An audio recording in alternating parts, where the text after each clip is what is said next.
మన రక్షకుడైన మన ప్రభు అయిన యేసుక్రీస్తు నామంలో మీ అందరికీ కూడా హృదయకాల శుభములు తెలియజేస్తా ఉన్నాను. దేవుని కృపను బట్టి మరొక దినము చూసే ధన్యత దేవుడి తన కృప చేత మనకు అనుగ్రహించి మనల్ని సజీవులెక్కను పెట్టిన దేవాది దేవుడైన మన ప్రభు అయిన యేసుక్రీస్తుకు కృతజ్ఞతాస్తుతులు చెల్లిస్తా ఉన్నాను. ప్రియ దేవుని సంగమా, దేవుని ప్రజలారా, ప్రతి హృదయకాలం దేవుడు మనల్ని జ్ఞాపకం చేసుకుంటూ వాళ్ళని సజీవులెక్కలు పెడుతున్న విధానాన్ని జ్ఞాపకం చేసుకుంటూ దేవునికి కృతజ్ఞతాస్తుతులు చెల్లించట ఎంతో మంచిది అనే సత్యాన్ని జ్ఞాపకం చేసుకొని ప్రతి హృదయకాలం మీరు లేచిన వెంటనే దేవునికి కృతజ్ఞతాస్తుతులు చెల్లించి ప్రార్థన పూర్వకంగా వాక్యాన్ని చదివి మీ దినాన్ని ప్రారంభించాలని ప్రభు పేరట తెలియజేస్తా ఉన్నాను. దినములు చెడ్డవి కనుక జాగ్రత్తగా మీరు జాగ్రత్తగా చూచుకునండి అని దేవుని వాక్యం తెలియజేస్తుంది. యేసు ప్రభు రెండో రాకడకు మనల్ని మనం సిద్ధపాటు చేసుకుంటూ ప్రతి హృదయకాలము ప్రార్థన వాక్యము ద్వారా మన దినాన్ని ప్రారంభిస్తూ మనలో ఏదైనా చెడు ఉంటే ఆ చెడుని తీసివేసి మంచిని మనము చేర్చుకున్నట్టయితే మనం దేవుని యందు భయభక్తులు కలిగి దేవుని చిత్తంలో జీవించినట్టయితే యేసు ప్రభు రెండో రాకడ వచ్చినప్పుడు మనమందరం కూడా పరలోకానికి వెళ్ళగలుగుతాము అనే సత్యాన్ని జ్ఞాపకం చేసుకోవాలి. మన ఆత్మీయ జీవితాన్ని ప్రతి హృదయకాలం లేచిన వెంటనే మనలో ఏదైనా చెడు ఉన్నట్టయితే ఆ చెడును తీసేసి, పాపం ఉన్నట్టయితే ఆ పాపం నుంచి తీసివేసుకొని మళ్ళీ యేసుతో అత్తుకొని జీవించాలనేది దేవుని యొక్క వాక్యం తెలియజేస్తూ ఉన్నది. దినములు చెడ్డవి కనుక జాగ్రత్తగా మీరు భద్రపరుచుకొని మీ కుటుంబంలో భద్రపరుచుకోండి. సాతానుడు ఎప్పుడు ఎవరిని మింగుదామని ఎదురు చూస్తూ ఉన్నాడు. అలాంటి దినము రాకముందే మనం ప్రతి హృదయకాలము దేవుని యొక్క సన్నిధిలో కొద్ది సమయం గడిపి ప్రతి హృదయకాలము దేవుని సన్నిధిలో గడిపి ప్రార్థన పూర్వకంగా వాక్యం ద్వారా మన దినాన్ని ప్రారంభించినప్పుడు సాతానుడు మన జోలికి కూడా రాడు అనే సత్యాన్ని జ్ఞాపకం చేసుకోవాలి. సాతానుడు ఎప్పుడు మన జోలికి వస్తాడంటే మనమే అవకాశం ఇచ్చినప్పుడే సాతానుడు మన దగ్గరకు వస్తాడు. మనం దేవుని యందు భయభక్తులు కలిగి దేవుని చిత్తానుసారంగా ప్రతిరోజు వాక్యము ప్రార్థన ద్వారా మన జీవితాలను ప్రారంభించినప్పుడు ప్రతి హృదయకాలం ప్రారంభించినప్పుడు సాతానుడు మన దగ్గరికి రావడానికి కూడా భయపడతాడు. సాతానునికి మనమే అవకాశం ఇస్తాము. సాతానుడు మన జీవితంలో రావడానికి మనము పర్మిషన్ ఇస్తేనే వాడు మన దగ్గరకు వస్తాడు.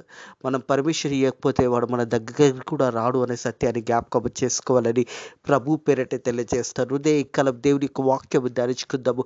పేతురు రాసిన మొదటి పత్రిక 5వ అధ్యాయం 6వ వచనం నుంచి 11వ వచనం వరకు వాక్య భాగాన్ని ధ్యానించుకుందాము. పేతురు రాసిన మొదటి పత్రిక 5వ అధ్యాయం 6వ వచనం నుంచి 11వ వచనం వరకున్న వాక్య భాగాన్ని హృదయకాలం ధ్యానించబోతా ఉన్నాము. 6వ వచనం చూసినట్టయితే, దేవుడు తగిన సమయమందు మిమ్మల్ని హెచ్చించినట్టు ఆయన బలిష్టమైన చేతి కింద దీన మనస్కులై ఉండుడి. ప్రియ దేవుని సంగమా, దేవుని ప్రజలరా, దేవుని చేతుల కింద మనం ఉండాలి. మనం హెచ్చించబడాలి, దీవించబడాలి, ఆశీర్వదించబడాలి. మన కుటుంబం ఉన్నత స్థానంలో ఉండాలంటే నువ్వు దేవుని యొక్క చేతుల కింద నువ్వు ఉండడం నేర్చుకోవాలనే సత్యాన్ని జ్ఞాపకం చేసుకోవాలని ప్రభు పేరట తెలియజేస్తాను. దేవుడు తగిన సమయంలో మనల్ని హెచ్చిస్తాడు, మనల్ని దీవిస్తాడు, మనల్ని ఆశీర్వదిస్తాడు. మొదటగా మనం చేయవలసింది ఏంటంటే మనల్ని మనం తగ్గించుకొని ఆయన బలిష్టమైన చేతుల కింద మనం ఉన్నప్పుడు దేవుడు తగిన సమయమందు మనల్ని హెచ్చిస్తాడు. దేవుని చిత్తానుసారంగా మనల్ని దీవిస్తాడు, ఆశీర్వదిస్తాడు అనే సత్యాన్ని జ్ఞాపకం చేసుకోవాలి. యాకోబు రాసిన పత్రిక 4వ అధ్యాయము యాకోబు రాసిన పత్రిక 4వ అధ్యాయం 10వ వచనం చూసినట్టయితే, ప్రభు దృష్టికి మిమ్మల్ని మీరు తగ్గించుకునండి, అప్పుడు ఆయన మిమ్మల్ని హెచ్చించును. హల్లెలూయా. ప్రియ దేవుని సంగమా, దేవుని ప్రజలరా, మన తగ్గింపు ఎప్పుడైతే కలిగి ఉంటామో మనం హెచ్చించబడతాము. దేవుని దృష్టిలో ఎప్పుడు కూడా మనం తగ్గించుకొని మనం జీవించినప్పుడు మనం హెచ్చించబడతాం. ఎప్పుడైతే నువ్వు తగ్గించుకుంటావో నువ్వు హెచ్చించబడతావో అని దేవుని యొక్క వాక్యం తెలియజేస్తుంది. దేవుని దృష్టిలో మనం ఎలా ఉన్నామో మనల్ని మనం పరిశోధించుకోవాలి. ప్రతి హృదయకాలం ఎన్నిసార్లు మన ముఖాలను అద్దంలో చూసుకొని మనం శుభ్రం చేసుకొని మనం ఎలా అయితే తయారవుతామో అద్దంలో చూసుకొని మనకి ఏదైనా ముఖంలో తక్కువ ఉంటే పౌడర్ వేసుకొని తలదూకొని ఎలా ఉంటామో మన హృదయాన్ని కూడా ఆ రీతిగా చూసుకోవాలి. హృదయంలో ఎలా ఉన్నావో, నీ హృదయం ఎలా ఉన్నది నిన్ను పరిశోధించుకోవాలి. అద్దంలో నీ ముఖము చూసుకున్నప్పుడు నీ హృదయాన్ని కూడా చూసుకోవడం నేర్చుకోవాలి. అప్పుడే మన ఆత్మీయ జీవితంలో మనం బలపరచగలుగుతాము అనే సత్యాన్ని జ్ఞాపకం చేసుకోవాలి. ప్రభు దృష్టిలో నువ్వు ఎప్పుడైతే తగ్గించుకుంటావో అప్పుడు హెచ్చించబడతావు. మనం తగ్గించుకున్న ఎప్పుడైతే నేర్చుకుంటామో మనం హెచ్చించబడతాం అనే సత్యాన్ని జ్ఞాపకం చేసుకోవాలని ప్రభు పేరట తెలియజేస్తా ఉన్నాను. అదే రీతిగా మన చింత యావత్తు దేవుని మీద మోపాలి. దేవుని సంగమా, దేవుని ప్రజలారా, మన చింత అంతా కూడా దేవుని మీద మోపాలి. వాక్యం తెలియజేస్తున్న ప్రకారం చూసినట్టయితే ఆయన మీ గురించి చింతించున్నాడు గనుక మీ చింత యావత్తు ఆయన మీద వేయండి.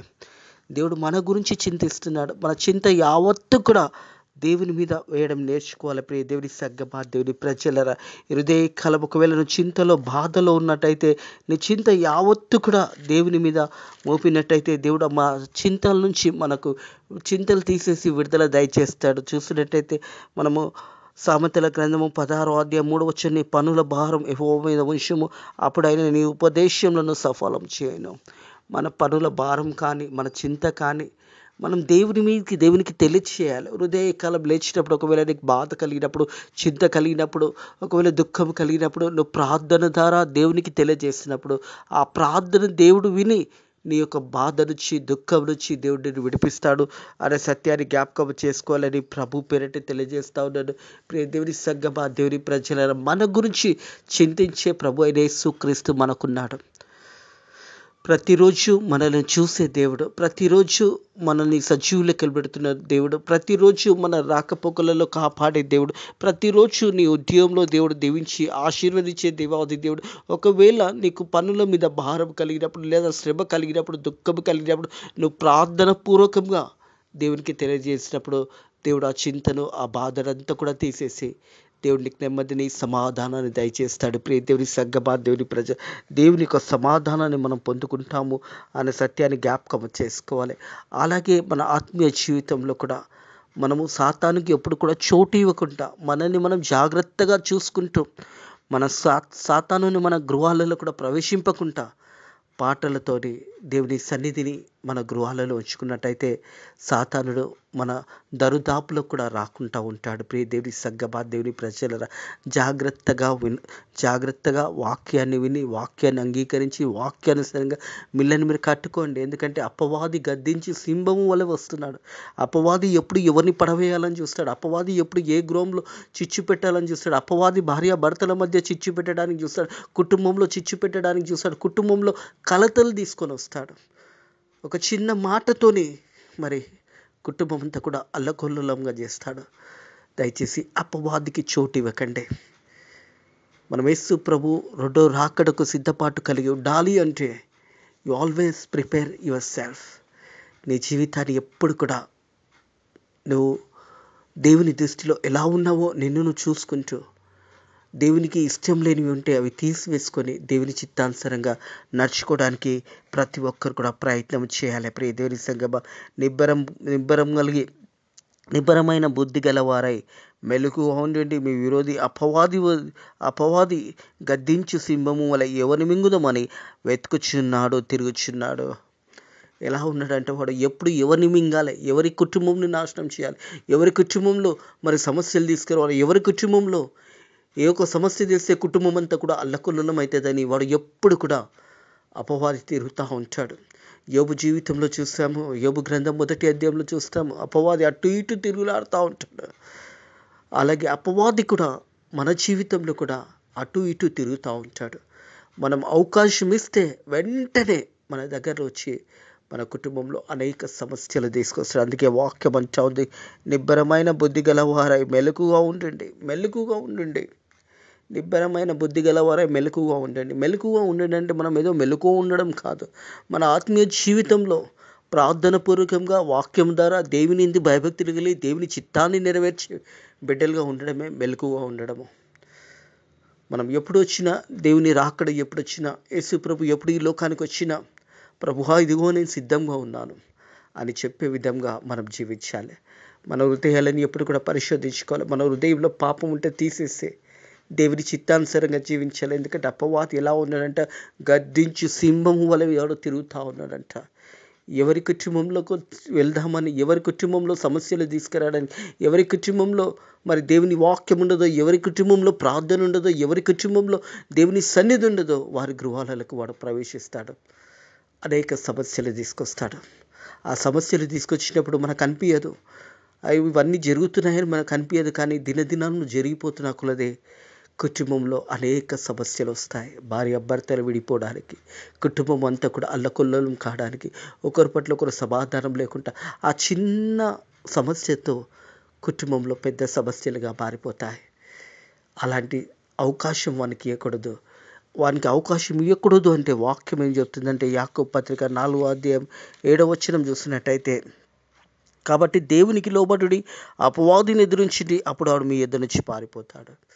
దేవునికి లోబడినప్పుడు అపవాది మన ఇద్దరి నుంచి పారిపోతాడు. అప్పటి వరకు వాడు పారిపోవడం.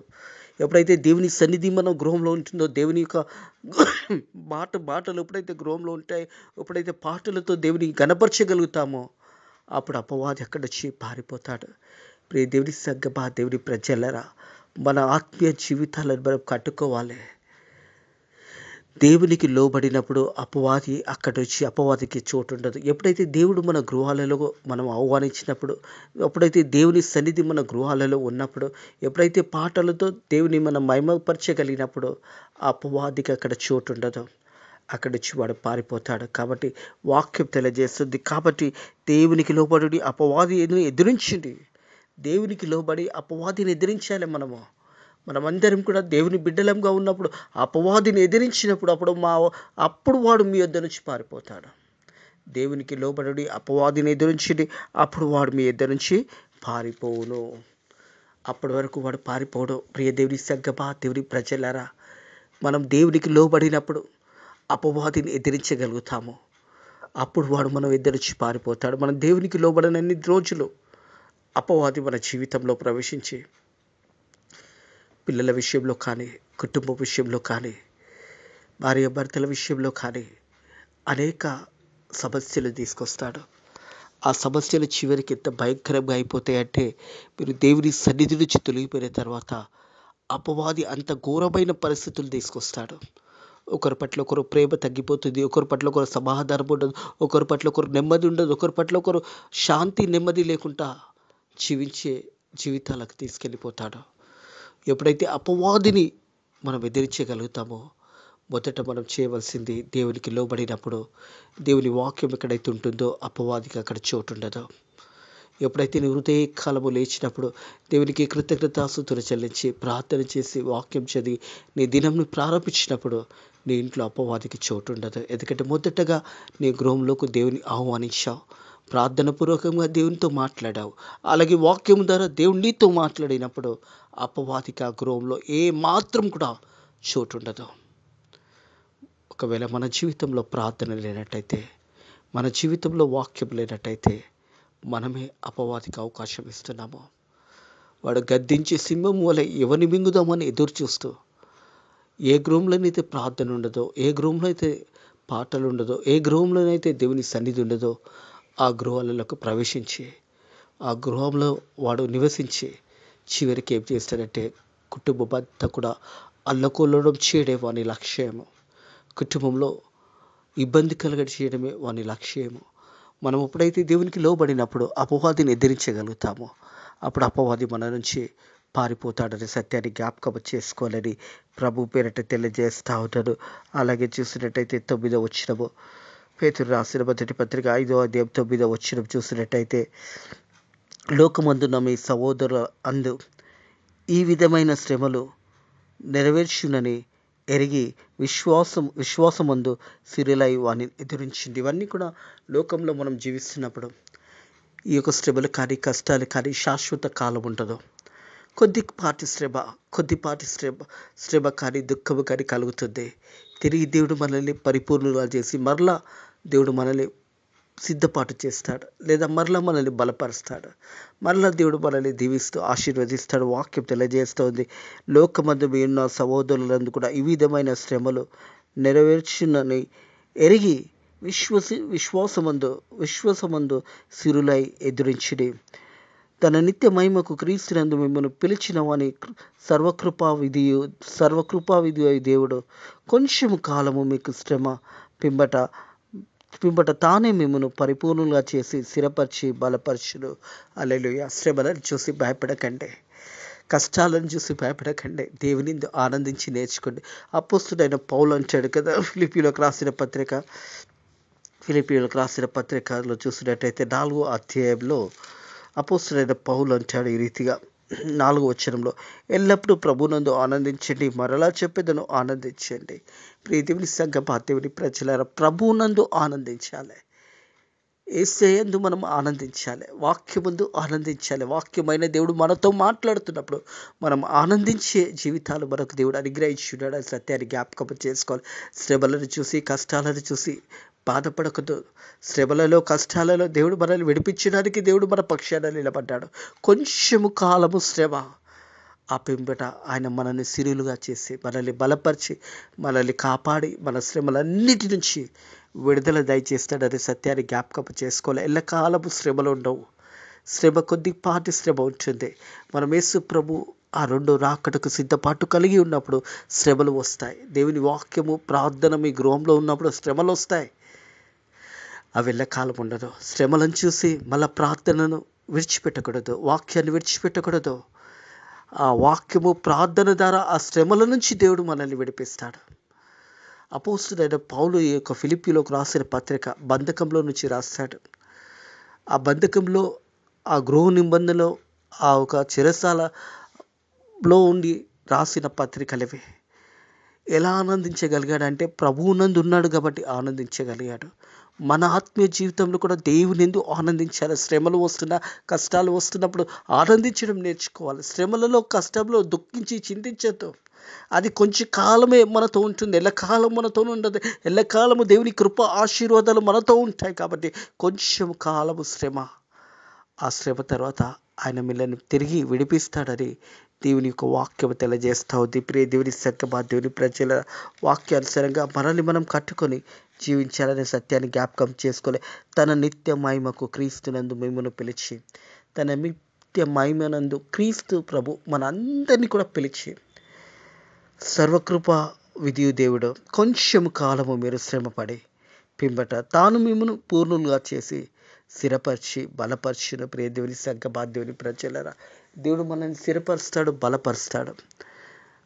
కొంచెము కాలపు శ్రమ ఎల్లకాలం ఉండదు. ఎల్లకాలము దుఃఖం అనేది మనకు ఉండదు. అది ఎదిరించగలుగుతాం కాబట్టి శ్రమలు అనేది వస్తాయి. దేవునికి లోబడినప్పుడు, అపవాదిని ఎదిరించినప్పుడు ఆడు మీ వద్ద నుంచి పారిపోతాడు. కానీ శ్రమ అనేది కొద్ది కాలమే ఉంటుంది, ఎల్లకాలం ఉండదు. ఆ శ్రమ వచ్చినప్పుడు, బాధ వచ్చినప్పుడు, దుఃఖం వచ్చినప్పుడు అపోస్తలుడైన పౌలు ఎలా ఆనందించాడో మనం కూడా అలాగా ఆనందించడం నేర్చుకోవాలి. దేవుని యందు ఆనందించాలి. ప్రభువునందు మీరు ఆనందించండి. మరలా చెప్తున్నాను, ప్రభువునందు మీరు ఆనందించండి, సంతోషించండి. దేవునిలో ఉన్నప్పుడు మనం సంతోషించగలుగుతాము అనే సత్యాన్ని జ్ఞాపకం చేసుకోవాలి. ప్రియ దేవుని సంగమా, దేవుని ప్రజల శ్రమ ఎల్లకాలం ఉండదు. కొంచెం కాలమే ఆ శ్రమ మనతో ఉంటుంది. ఆ తర్వాత ఆ శ్రమ వెళ్ళిపోతుంది. కొంచెం కాలము మీరు శ్రమపడిన పింబట తాను మిమ్మల్ని పూర్ణులుగా చేసి స్థిరపరిచి బలపరిచి యుగ యుగములకు ప్రభు అవునొచ్చు, యుగ యుగములకు ప్రభు మహిమకును కలుగును గాక. ఆమెన్. యుగ యుగములకు ప్రభువుకే మహిమ ఘనత చెందును గాక. ఆమెన్. ప్రియ దేవుని సంగమా, దేవుని ప్రజలారా, మన ఆత్మీయ జీవితాన్ని కూడా ప్రతి హృదయకాలము మనల్ని మనం పరిశోధించుకోవాలి. మనం ఎలా ఉన్నాము, మన హృదయం ఎలా ఉన్నది, ఇది పరిశోధించుకొని ప్రతి హృదయకాలము వాక్యము ద్వారా మీ జీవితాలు కట్టుకున్నప్పుడు దేవుడు మిమ్మల్ని సమృద్ధిగా దీవిస్తాడు, ఆశీర్వదిస్తాడు అనే సత్యాన్ని జ్ఞాపకం చేసుకోవాలని ప్రభు పేరట తెలియజేస్తా ఉన్నాను. దేవుడు తగిన సమయమందు మిమ్మల్ని హెచ్చించినట్లు ఆయన బలిష్టమైన చేతి కింద దీన మనస్కులై ఉండుటే. హల్లెలూయా. తగిన సమయమందు ప్రియ దేవుని సంగమా, దేవుని ప్రజల ఆశీర్వాదం కానీ ఏదైనా దీవెనకరము మన జీవితంలో రావాలి అంటే అది మనం కోరుకున్నట్టు రాకూడదు. దేవుని చిత్తానుసారంగా, దేవుని సంకల్పం చొప్పున అది వచ్చినప్పుడు ఎల్లకాలం ఉంటుంది. మన ఆలోచనలు కొద్ది కాలమే ఉంటాయి. మనం అప్పటి వరకే ఆలోచిస్తాం. కానీ దేవుడు స్థిరమైనది ఆశీర్వాదము, ఎల్లకాలము మనతో ఉండే ఆశీర్వాదము దేవుడు మనకు అనుగ్రహిస్తాడు. కాబట్టి దేవుని చిత్తము నెరవేర్చబడాలని ప్రార్థన చేయాలి. యేసయ్య, మా చిత్తం కాదయ్యా, నీ చిత్తము మా జీవితంలో నెరవేర్చమని ప్రార్థన చేసినప్పుడు, దేవుని చిత్తము నెరవేర్చినప్పుడు, దేవుని యొక్క చిత్తం మన జీవితంలో నెరవేర్చబడినప్పుడు చివరి వరకు ఉంటుంది. అట్టి కృప దేవుడు మీకు అనుగ్రహించును గాక. వీళ్ళని దేవుడు బలపరిచిన గాక, దేవుడు వీళ్ళని దీవించిన గాక. ఈ దినమంతట్లో కూడా దేవుని యొక్క కాపుదల రెక్కల కింద భద్రత మీకు, మీ కుటుంబములకు దేవుడు దయచేయును గాక. ఆమేన్. ప్రార్థన చేసుకుందాము.